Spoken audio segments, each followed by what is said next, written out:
maliliit na alimango o tinatawag nating fingerlings. Saan nga ba namin ito nabibili at magkano ito per piraso?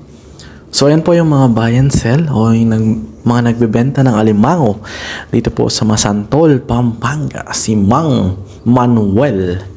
Yan po, isa po sa mga pinagkukuhanan ng alimango or similyang alimango dito po sa Masantol, Pampanga. Yan po, binibilang po nila yan 1 by 1 into 5 and then 20. Equivalent po nun ay 100 pieces.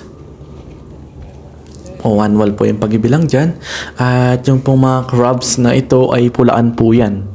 Yun po yung nilalagay po namin sa palaisdaan during this month, which is tabang po yung tubig. Kaya mas accurate po yung mga pulaan na alimango tuwing tabang po yung tubig sa palaisdaan. Kaya para mas sigurado, prevention is better than cure, sabi nga. So, mas better na ilagay po natin yung accurate na alagaan sa season sa palaisdaan. Kaya, sigurado po, during December to January, ma-harvest na po natin to 3 to 4 months according po sa kalooban ng Panginoon at nawa ay marami pong mabuhay. Dahil bata pa lang po or kakalagay pa lang sa palaisdaan, meron na agad namamatay na mga fingerlings na alimango. And aside from that, sa mga nagtatanong po kung saan po ito nanggagaling, sometimes galing po ito ng Bicol, Samar, Leyte, or etc.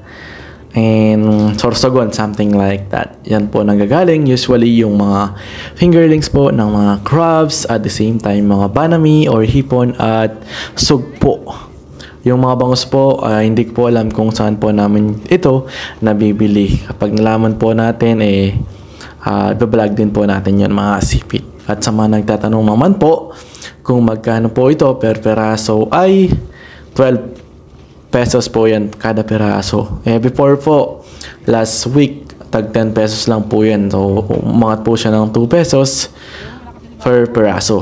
So, ito po yung tinatawag po naming singgelan or singgelan na po yung laki nila. So, ito po ay accurate sa mga palaisdaan na meron pa pong mga isda or meron pang mga maliliit na isda. So, pwedeng-pwede na po ito. Hindi na po yan kayang kainin ng mga isda sa palaisdaan. Meron naman pong iba na mga crabs na fingerlings na maliliit pa. Yung tinatawag po namin langaw. So, yung langaw po na yun po yung pinaka-smallest fingerlings na pwede nating ilagay sa palaisdaan. Na kung saan, nilalagay lang po ito tuwing after pong i-drain at patayin lahat ng mga small alligators or maliliit na isda, mga insekto sa palaisdaan dahil marami po talaga silang kalaban, marami pong kumakain doon sa palaisdaan. Kaya mas accurate po yung mga langaw-langaw na ganyan kapag na patay po talaga lahat yung mga isda sa palaisdaan. Kaya this time, since hindi po kami nagpatayo ng palaisdaan, malalaki na po yung ilalagay namin para sigurado na mabubuhay po talaga yung mga similya po natin ng mga alimango. Yan, no? Pilis magbilang ni Manuel. Yan, no? May ginto pa po si Boss Manuel. Parang nagbebenta rin ng ginto. Naka-gold po. Sabi lang ng gold niya. Yan po si Captain Baggy. Oh. Bata pa lang. Oh. Nagkano na ng crabs. Ano? Silip-silip pa siya ng mga sipit. Oh. Interested na po siya mga sipit sa crabs. So, yan, oh. Allah. Kangis-ngis na po. Ayan, mga iba pong ano yan, ibang kumpanya or ibang parsela po yan, mga sipit. Hindi po yan bulik.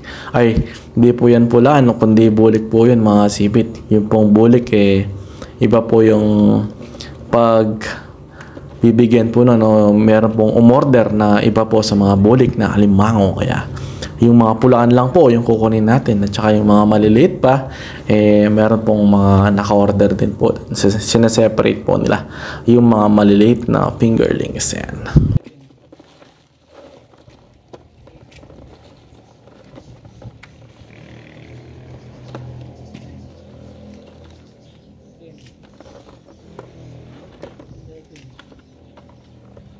So yun po mga sipit, after pong magbilang ni Manuel, nakabilang po siya ng 500 pirasong pulaan.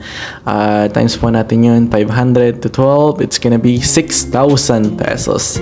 And cash to cash po yan mga sipit, wala pong utang ngayon, sabi po ni Ka Manuel, dahil konti po yung supply sa mga pulaan na alimango, kaya cash to cash talaga mga sipit. After bilangin, magbabayaran na po yan mga sipit. Po yung mga TX na alimango, yung tinatawag nilang TX, no? Dami mga nickname ng mga crabs dito sa aming lugar, grabe. And if you have any questions about this video mga sipit, about po sa mga fingerlings na nilalagay po namin sa palaisdaan, please comment down below. And once again, thank you so much for watching mga sipit, and please do like and subscribe as well. Thanks so much, bye bye for now, and God bless. Bye-bye!